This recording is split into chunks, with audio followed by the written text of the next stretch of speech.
हम बात करेंगे आज साइक्लिक प्रोसेस की। साइक्लिक प्रोसेस ये होता क्या है? इफ इन अ सिस्टम और a system returns to its original state, अपनी ओरिजिनल स्टेट पर वो वापस आ जाए। कब आ जाए? आफ्टर अंडरगोइंग, बहुत सारी उसमें क्या लग रही है? प्रोसेस लग रही है। Undergoing number of regular changes. उस केस में से क्या कहते हैं? It is said to be cyclic process. उस केस में इसको क्या नाम दिया जाता है? Cyclic process. कौन सी प्रोसेस? फिर से रिपीट कर रहा हूं। कह रहा है जब किसी भी सिस्टम के अंदर बहुत सारी प्रोसेस लगातार उस पर लग रही होती हैं और वो सिस्टम वापस अपनी इनिशियल पोजीशन पर आ जाए, तो उस प्रोसेस को हम लोग क्या नाम देते हैं? उस प्रोसेस को नाम देते हैं साइक्लिक प्रोसेस। और साइक्लिक प्रोसेस के अंदर याद रखिएगा कि हमेशा साइक्लिक प्रोसेस का जो वर्क डन निकल के आता है that comes out to be zero, क्योंकि वो शुरू होता है प्लस डब्ल्यू और खत्म होता है माइनस डब्ल्यू। तो प्लस डब्ल्यू माइनस डब्ल्यू कितना आता है total work done? Zero. Am I clear to you? Yes. देखो जैसे ये एक पाथ है ए से बी, और यहीं बी से वापस कहां पर आ गया? मैं ए पर आ गया। ए से बी पे गया और बी से कहां आ गया? ए। तो ए से बी जाना अगर प्लस डब्ल्यू है तो बी से ए जाना क्या हो जाएगा? Minus W. हाँ या ना? Yes, sir. तो इस तरीके से हम वर्क डन को स्टडी करते हैं पूरी साइकिल के अंदर। तो साइकिल में, और वैसे भी आपने पढ़ा होगा फिजिक्स में, जो एक साइक्लिक प्रोसेस होती है उसका वर्क डन कितना होता है? एक साइक्लिक प्रोसेस का वर्क डन कितना होता है बच्चों? जीरो। पता है नहीं पता? क्यों? क्योंकि जो उस केस में डिस्प्लेसमेंट होती है वो कितनी होती है हमारी? जीरो हो जाती है, क्योंकि इनिशियल और फाइनल पोजीशन कैसी होती है? एक जैसी ही होती है। तो जो इनिशियल है वही फाइनल है, इसलिए वर्क डन कितना हो गया? Zero. Am I clear to all? Yes, sir. चलिए अब आ जाइए इसके बाद फर्स्ट लॉ ऑफ थर्मोडायनेमिक्स। ये भी आपको आता है, बचपन से पढ़ते आ रहे हो, बस नाम इसको इस बार पहली बार कैटेगराइज कर दिया फर्स्ट लॉ ऑफ थर्मोडायनेमिक्स के नाम से। इसको हम लोग बोलते हैं energy can neither be created. हाँ या ना?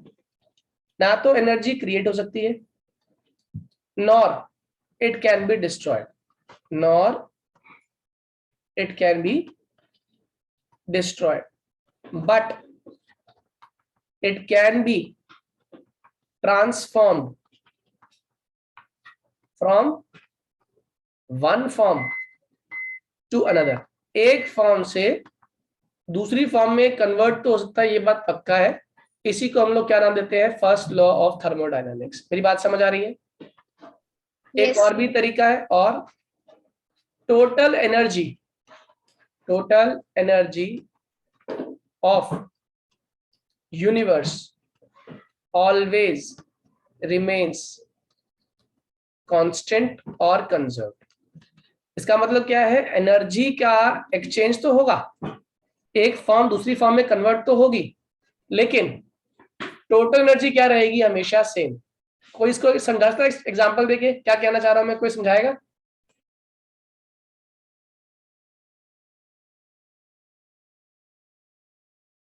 So conversion of light energy to heat energy. बहुत बढ़िया। आप जनरली, जैसे एग्जांपल के तौर पे मैं इसको ऐसे समझाता हूँ, आप 100 रुपए लेकर मैकडॉनल्ड्स गए, ठीक है, और जब आप मैकडॉनल्ड्स के गेट में एंट्री कर रहे हो, ये पूरा शोरूम है, मतलब पूरा मॉल है, जिसमें छोटा सा कैबिन जो है ये, यहाँ पर आपका मैकडॉनल्ड्स है, ठीक है। आप इस शोरूम में जब एंटर हुए, शोरूम आपका यूनिवर्स है बच्चों, तो आपके पास 100 रुपए है, ओके। अब आप मैकडॉनल्ड्स के अंदर एंटर हो गए, अभी आपके पास 100 रुपए है, लेकिन आपके पास कोई भी सामान नहीं है। हाँ, आपके पास कोई भी सामान नहीं है इस केस में।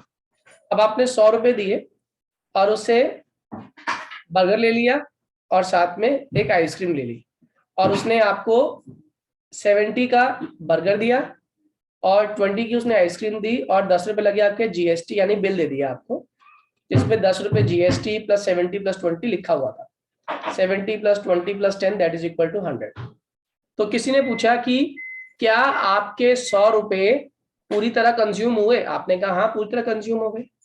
कैसे? आपके पास तो प्रोडक्ट 70 प्लस 20 का ही है। उसने कहा नहीं, अगर आप ऐसे देखें तो मेरे को 90 का मिला सामान, लेकिन असल में 10 रुपीज तो जीएसटी भी गया ना। तो अगर मैं 70 प्लस 20 प्लस 10 करता हूँ तो उस केस में मेरे पास कितना पैसा होता है? 100। और मेरे पास पहले कितना था? 100। तो मैंने अपने 100 को खाली कन्वर्ट कर लिया है। किस फॉर्म में कन्वर्ट कर लिया? मैंने 100 को कन्वर्ट कर लिया in form of food items. बात समझ आ रही है? सेम कहानी जैसे भी आपने एग्जांपल दिया कि अगर मैं इलेक्ट्रिकल एनर्जी देता हूं, है ना, इलेक्ट्रिकल एनर्जी दे दी मैंने घर में टेबल फैन को, ठीक है, या फैन को दे दी, सीलिंग फैन को दे दिया, तो वही इलेक्ट्रिकल एनर्जी इस टेबल फैन को क्या प्रोवाइड करेगी? मैकेनिकल एनर्जी, जिससे क्या मूव करेंगे? उसके ब्लेड्स मूव करेंगे। मेरी बात समझ आ रही है? यही इलेक्ट्रिकल एनर्जी जब बल्ब ले लेता है या ट्यूबलाइट ले लेती है तो वो किस में कन्वर्ट हो जाती है? लाइट एनर्जी में। हाँ या ना? तो एक फॉर्म ऑफ एनर्जी दूसरी फॉर्म ऑफ एनर्जी में कन्वर्ट हो रही है, और यही है हमारा फर्स्ट लॉ ऑफ थर्मोडायनेमिक्स। यानी कोई भी ऐसी मशीन नहीं बन सकती जिसमें मशीन अपने आप काम करे और बिना एनर्जी का इस्तेमाल किए हुए, ठीक है। ऐसी मशीन्स को हम लोग क्या बोलते हैं? Perpetual machines. क्या बोलते हैं? परपेचुअल मशीन का बनना पॉसिबल नहीं है, is not possible to build. क्या रीजन है इसके पीछे? As no work will be done without consuming energy. Energy को कंज्यूम किए बिना आप काम कर ही नहीं सकते, इसलिए ऐसी कोई मशीन का बनना पॉसिबल नहीं है। क्या मेरी बात समझ आ गई? यस। ओके। अब हम इसी लॉ को एक फॉर्मूला के तौर पे, जो हालांकि आगे आएगा आपका, इस फॉर्मूला का फर्स्ट लॉ को ऐसे रिप्रेजेंट करते हैं, delta U is equals to Q plus W. What is delta U? पहले तो ये बताओ मुझे। Total energy, total change in internal, total नहीं, चेंज इन इंटरनल एनर्जी, ठीक है ना। क्यू क्या हो गया? हीट, और डब्ल्यू क्या हो गया? Work done. अभी जो फॉर्मूला आया ना, ये डिराइव कैसे हुआ ये आपको सिखाता हूँ। आपने एक सिस्टम ले लिया, इसमें पिस्टन लगी हुई है, इसके पास, सिस्टम के पास इंटरनल एनर्जी है ये हो गया इसका इनिशियल स्टेट। ओके। अब इस सिस्टम में आपने इसको हीट दिया तो इसने हीट एब्जॉर्ब कर लिया, ऑब्वियस सी बात है, हीट एब्जॉर्ब हो गई। और जैसे हीट एब्जॉर्ब हो गई, इस सिस्टम के पास अब दो चीजें आ गई। एक तो U1 तो है ही, साथ में क्या आ गया? Q, ठीक है। जब Q आएगा ऑब्वियस सी बात है कुछ काम भी होगा, वर्क डन भी होगा। तो हमने क्या किया? तीसरा बनाया इसमें। ओके। अब इस केस में U1 है, Q है, W है, जिसको हमने क्या नाम दे दिया? नई इंटरनल एनर्जी का U2 नाम दे दिया। मेरी बात समझ आ रही है? U2 फाइनल स्टेट को रिप्रेजेंट कर रहा है। U2 क्या है आपका? Final state internal energy. U1 क्या है? Initial state internal energy. Am I clear? Yes. तो अब क्या होगा? अगर हम ये जानना चाहें कि असल में दोनों में कितना डिफरेंस है इंटरनल एनर्जी, तो क्या करना पड़ेगा? U2 माइनस U1 करना पड़ेगा। आया ना? अरे देखो, ये इनिशियल था, ये फाइनल है। इनिशियल कितना था आपका? U1। फाइनल कितना है? U1 plus Q plus W। आया ना? यस। जिसको आप लोग किस नाम से जान रहे हो? U2। U2, ठीक है। ये U2 है। तो अगर मैं U2 माइनस U1 लिखूं तो बेसिकली मैं क्या लिख रहा हूँ? U2 minus U1 would be equal to what? U1 plus Q plus W minus U1। U1 से U1 चला गया। आया ना? यस। तो U2 minus U1 is basically what? Delta U, जो किसके इक्वल होता है? Q प्लस W के। क्या मेरी बात समझ आ गई? Yes sir. क्लियर है? जल्दी बोलो।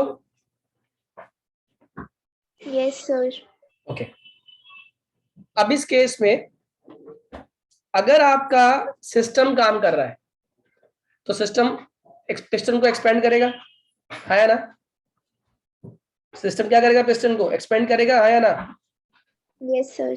तो अगर एक्सपेंशन हो रही है, एक्सपेंशन, तो उस केस में W का फॉर्मूला क्या होता है? माइनस पी डेल्टा वी, है ना? वर्डन पता है ना? माइनस पी डेल्टा वी, जल्दी बोलो। और W का फॉर्मूला है माइनस पी डेल्टा वी, और delta U is equal to formula है Q प्लस W। तो अगर मैं यहाँ से Q निकालने लगूँ तो Q कितना हो जाएगा? Delta U minus W। जल्दी बोलिए। Yes, sir.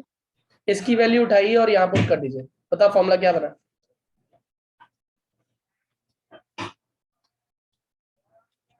क्या मेरी बात समझ आ गई? Yes, sir. जल्दी बोलो, जल्दी बोलिए, हाँ या ना? Yes, sir. Sir. ये Q is equals to delta U plus P delta V एक फॉर्मूला बन गया हमारा, थर्मोडायनेमिक्स के फर्स्ट लॉ से आया था। और delta U is equals to Q plus W भी आपका एक फॉर्मूला है जो कि फर्स्ट लॉ ऑफ थर्मोडायनेमिक्स को रिप्रेजेंट करता है। इसमें तो कोई दिक्कत आई नहीं होगी मुझे लग रहा है किसी बच्चे को। No, sir. देखो एक क्वेश्चन करते हैं, उससे और क्लियर हो जाएगा। उसने कहा कि अगर इसको आपको इंटरनल एनर्जी की फॉर्म में रिप्रेजेंट करना है, जैसे पहला पार्ट उसने कहा आपको निकालना है express the change in the internal energy of system. क्या निकालना है मुझे?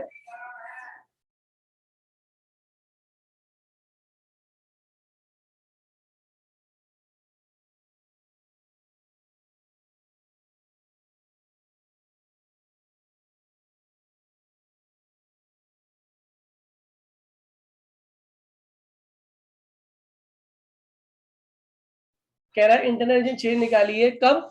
When no heat is absorbed by the system, जब कोई भी हीट सिस्टम एब्जॉर्ब ना करे, ठीक है? लेकिन जो काम हो रहा है, but work is done on the system. Work किस पे हो रहा है? Work is done on the system. तो उसने बोला कैसी वॉल्स हैं? What type of walls does system have? What type of walls does system have? इस समय सिस्टम की कैसी वॉल्स हैं कि वर्क डन तो हो रहा है लेकिन हीट एब्जॉर्ब नहीं हो रही? बताओ, ऑब्वियस सी बात है, कैसी वॉल्स हैं?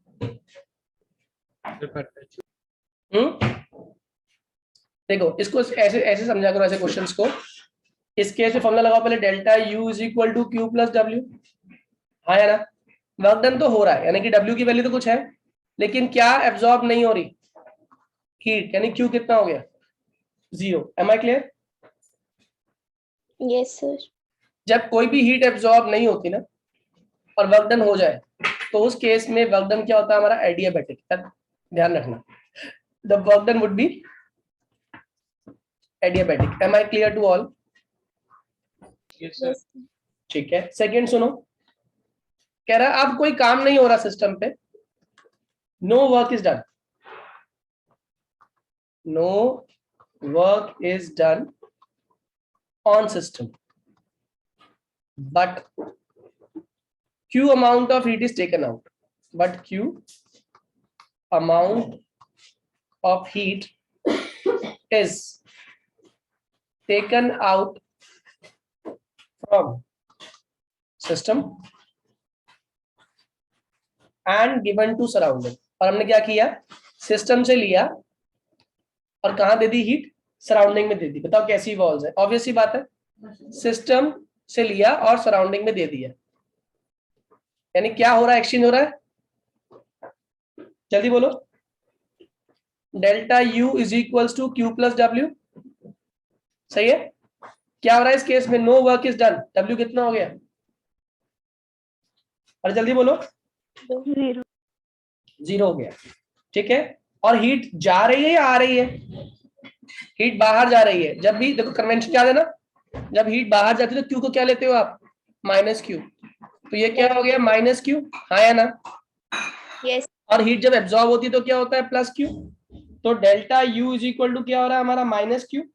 या मैं लिख दूं delta U is equal to minus Q को डेल्टा ओवरऑल वैल्यू क्या आ गई हमारी, ओवरऑल वैल्यू क्या बची, delta U is equals to minus Q, यानी कि हीट बाहर जा रही है। और हीट बाहर कब जा सकती है, जब वॉल कैसी हो, कंडक्टिंग होती है या नॉन कंडक्टिंग। अरे बच्चों हीट कब जाएगी सिस्टम से बाहर, जो वॉल्स कंडक्टिंग, ऑब्वियस सी बात है, this shows that walls are conducting, walls are conducting. क्या मेरी बात समझ आ रही है, यस सर, हाँ या ना। आगे थर्ड पार्ट, उसने कहा W जो है हमारा, W amount of work done हुआ, amount of work is done, W amount of work is done, ठीक है। और कौन कर रहा है, by the system, W amount of work is done by the system and Q amount of heat is supplied, Q amount of heat is supplied to the system. What type of system it is, formula वही, delta U is equals to Q plus W। आप system को heat दे रहे हो तो Q की value क्या होगी, प्लस या minus, Sir, plus. Very good. Work is done by the system, W plus होगा या माइनस होगा, जल्दी बोलो। Work done by the system क्या होता है, work done on the system क्या होता है, वर्क डन क्या होगा, पॉजिटिव या नेगेटिव, जल्दी बोलो, नेगेटिव। W हो गया माइनस W, Q हो गया प्लस Q, सही है। तो फॉर्मूला क्या बन रहा है हमारा, delta U is equals to Q minus W, हाँ या ना। Yes, sir. Yes, और sir. वर्क डन कब होता है, ऑब्वियस ही बात है, वर्क डन तब होता है बाय द सिस्टम जब वो हीट को एब्जॉर्ब कर रहा है, और हीट को एब्जॉर्ब कर रहा है तो इसका मतलब ऑब्वियस ही बात है, क्या एक्सचेंज हो रहा है, क्या एक्सचेंज नहीं हो रहा, क्या एक्सचेंज हो रहा है, क्या एक्सचेंज नहीं हो रहा, हीट एक्सचेंज हो रही है, मास का एक्सचेंज नहीं हो रहा। बताओ क्या सिस्टम है ये, क्लोज्ड है, ओपन है, आइसोलेटेड है, बताओ। Closed. Very good. एज आप लिख देंगे इसके अंदर, as system is absorbing heat, system is absorbing heat, therefore it is closed system. क्या मेरी बात समझ आ गई सही बच्चों को, Yes, sir. Clear to all, please raise your hand अगर क्लियर है सभी को तो। आदित्य समझ आ गया, दिवस, लविशा, नवनप्रीत, Yes, sir. समझ आ गया. गुड। नवनप्रीत डाउट है बेटे, No, sir. ओके। अब एक क्वेश्चन और करते हैं इस पर बेस्ड। उसने कहा कैलकुलेट द इंटरनल एनर्जी, अब क्या निकालनी है आपको, इंटरनल एनर्जी निकालनी है, कैलकुलेट द इंटरनल एनर्जी। कब, पहला केस, अ सिस्टम एब्जॉर्ब्स, एक सिस्टम क्या एब्जॉर्ब कर रहा है, a system absorb 15 kilo joule of heat, और कितना काम कर रहा है, and does 5 kilo joule of work. 15 kilo joule of क्या कर रहा है, वो हीट कर रहा है, और कितना काम कर रहा है, does 5 kilo joule of work. दूसरा, 5 kilo joule of work done on system and 15 kilojoule of heat is given by the system। चलिए पहले 1 मिनट दिया फर्स्ट वाले का 10 है. देखते हैं, अभी पहले 1 मिनट दिया सभी करने के लिए, सभी ट्राई कर लो पहले एक बार, 1 मिनट दिया, हुआ है नहीं, सर हो गया फर्स्ट और सेकंड. बाकी लोगों का हो गया, जल्दी सर बोलिए, फर्स्ट का आंसर 10 आ रहा है, दूसरे का -10. देख लेते हैं अभी, बाकी लोग बताइए। Yes, sir. मेरा भी फर्स्ट का 10, सेकंड का -10. चलिए देखते हैं पहले क्या क्या गिवन है, हमेशा जो गिवन है पहले वो लिख लिया करो क्वेश्चन सॉल्व करने से पहले। आपको बोल रखा है आ system absorbs 15 kilo joule of heat, तो बताओ हीट प्लस है या माइनस है, प्लस. प्लस। तो फर्स्ट पार्ट के लिए Q की वैल्यू कितनी हो गई, +15, हाँ या ना, सभी नहीं किया, Yes, yes sir. Sir. And does 5 joule of work done by the system क्या होता है? Negative. नेगेटिव। बस अब क्या करना था, delta U is equals to Q plus W. कितना आंसर आ गया? 15 10 plus -5 that is equal to 10 kilo joule. कितने लोग को बात समझ आ गई? Yes sir. Okay, second part बताओ मोनिका, कैसे किया सेकंड पार्ट? कितना वर्क डन किया जा रहा है? Work done on the system, तो W प्लस है माइनस है? So positive. पॉजिटिव 5। और हीट कितनी given by the system? Q क्या हो गया इस केस में? Negative. बहुत बढ़िया, तो आंसर क्या आने वाला है? Plus 10. प्लस की minus? The minus. Minus -15 plus 5, answer would be -10 kilo joule. Is it clear to everyone? Yes, sir. चलिए अगला क्वेश्चन थोड़ा चेंज करते हैं, टाइप चेंज करते हैं इसकी। कह रहा है calculate the amount of work. हमें क्या निकालना है?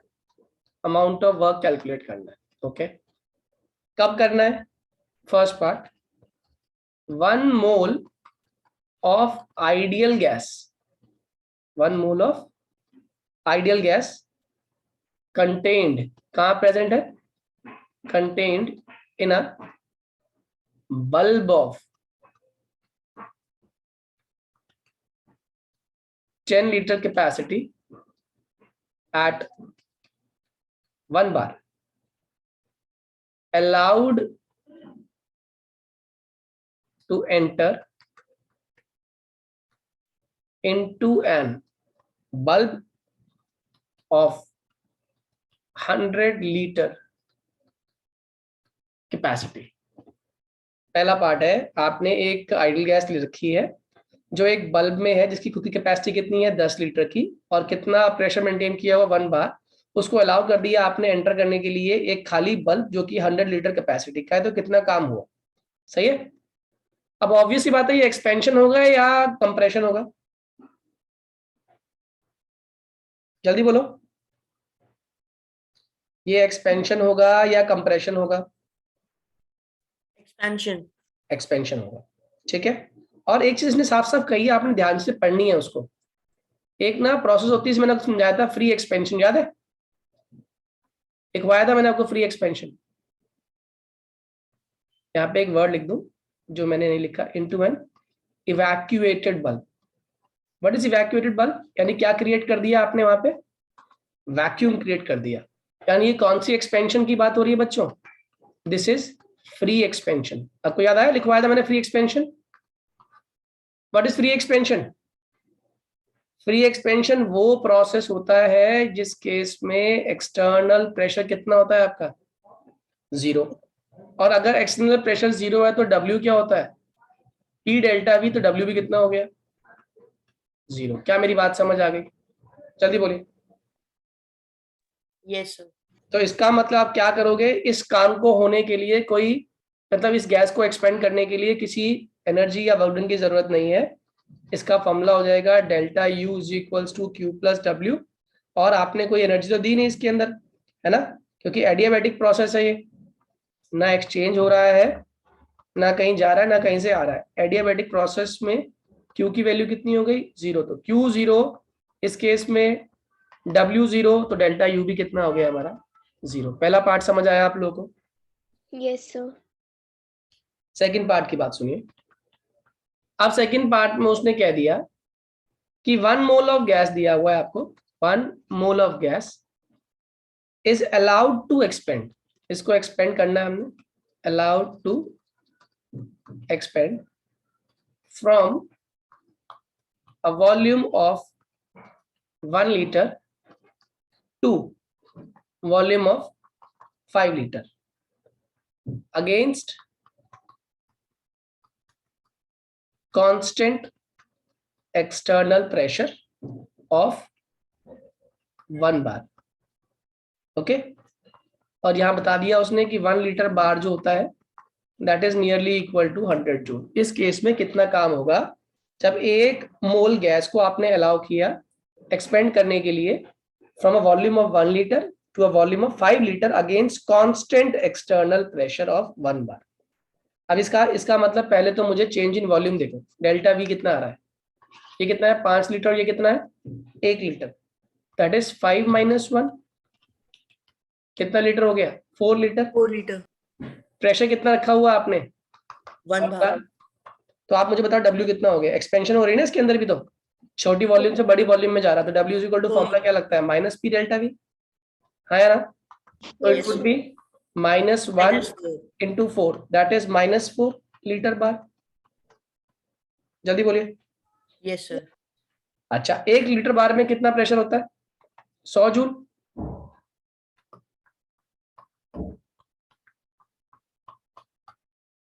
कितना इसमें एनर्जी वर्क डन हो गया minus 400 joule. Am I clear to all? Yes, sir. यहाँ पे नेगेटिव साइन का मतलब क्या होता है, एक्सपेंशन में कौन वर्क डन करता है, सिस्टम पे होता है वर्क डन या सिस्टम काम करता है? सिस्टम काम करता है। बहुत बढ़िया। नेगेटिव वर्क क्या रिप्रेजेंट कर रहा है, work shows work done bye bye the system. क्या मेरी बात समझ आ गई सही बच्चों को? Yes, sir. ठीक है।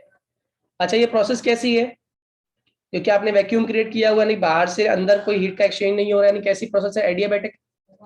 Yes sir. तो एडियाबैटिक प्रोसेस में क्या ऑटोमेटिकली जीरो होता है, क्यू जीरो होता है, तो बताओ डेल्टा यू का फॉर्मूला क्या रह गया, Q plus W, that is delta U is equals to -4 zero minus 400, यानी कितना आ गया, जल्दी बोलो। -400। बात समझ आ रही है? Yes sir. Am I clear to all? Yes, sir. ठीक है। अब ये वाला क्वेश्चन आप लोग ट्राई करना, जो नेक्स्ट क्वेश्चन में बता रहा हूँ आपको। हमने एक फॉर्मूला पढ़ा था अभी रिवर्सिबल वर्क डन में, क्या था formula, W is equals to 2.303 nRT log V final upon V initial, हाँ है ना? Yes, sir. अगर वर्क डन एक्सपेंशन में होगा तो क्या हो जाएगा, W is equals to minus 2.303 log V final upon V initial. Okay, question ध्यान सुनना जरा आप। क्वेश्चन है calculate Q, W and delta U when 0.75 mole of ideal gas expands isothermally and reversibly at 27 degrees Celsius from a volume of 15 लीटर to 25 लीटर। आपको मैंने 2 minute दिए क्वेश्चन करने के लिए। इसमें पढ़ने के लिए पहले जो गिवन है ना वो देखो, आपको क्या क्या गिवन है आपको इस क्वेश्चन, इस पर्टिकुलर टॉपिक के अंदर। उसने कहा निकालना क्या है आपको क्यू निकालनी है, हीट निकालनी है, डब्ल्यू निकालनी है, जब क्या क्या गिवन है आपको, डेल्टा यू एंड नहीं डेल्टा यू भी निकालनी है, क्या गिवन है आपको, नंबर ऑफ मोल्स गिवन है, एन की वैल्यू कितनी है 0.75, हाँ या ना? Yes, sir. Yes, sir. आपको कितनी दी है इनिशियल वॉल्यूम 15 लीटर, कितनी दी हुई है फाइनल वॉल्यूम 25 लीटर, ठीक है। अच्छा और ये कैसी प्रोसेस है, 15 से 25 हो रहा है तो एक्सपेंशन हो रही है कंप्रेशन हो रही है, एक्सपेंशन। तो W is equals to minus 2.303 nRT log V2 upon V1, ये लगाया Yes, sir. सभी ने। अब यहाँ पे माइनस 2.303 ऐसे क्या ऐसे, एन की वैल्यू कितनी है 0.75, आर गैस कांस्टेंट है, किसकी वैल्यू कितनी है यहाँ पे 8.314, और टेम्परेचर कितना दिया हुआ है आपको 27 degree Celsius, that is equal to 300 kelvin, log V2 is what 25 upon V1 15, ये कितना हो गया 5/3। क्या मेरी बात समझ आ रही है?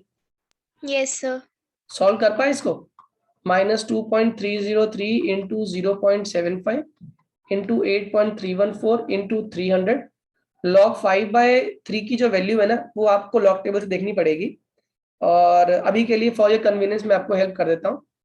ये हो गया log 1.66, और log 1.66 की जो लॉग टेबल में वैल्यू दी हुई है वो कैसे चेक करते हैं, 16 का 6 में चेक कर लेते हैं, दैट इज 0.2041।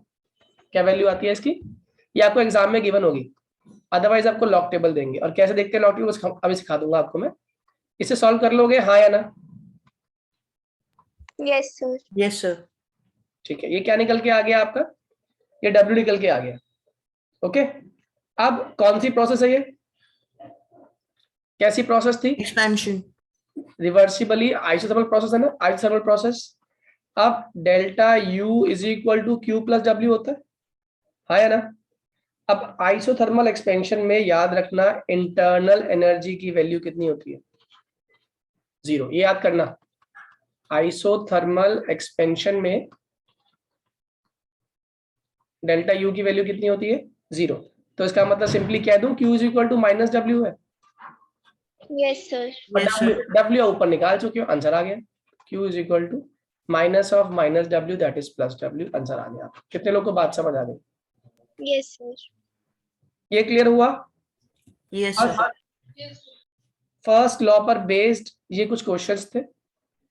इसके बाद मैं आपको कराऊंगा नेक्स्ट क्लास में questions based on enthalpy, internal energy की डेरिवेशंस और गैसेस इक्वेशन में कैसे इसका इस्तेमाल करते हैं, ये कराऊंगा आपको नेक्स्ट क्लास ट्यूसडे जो होगी हमारी। ठीक है, इतना पढ़कर रखिएगा आप सभी लोग।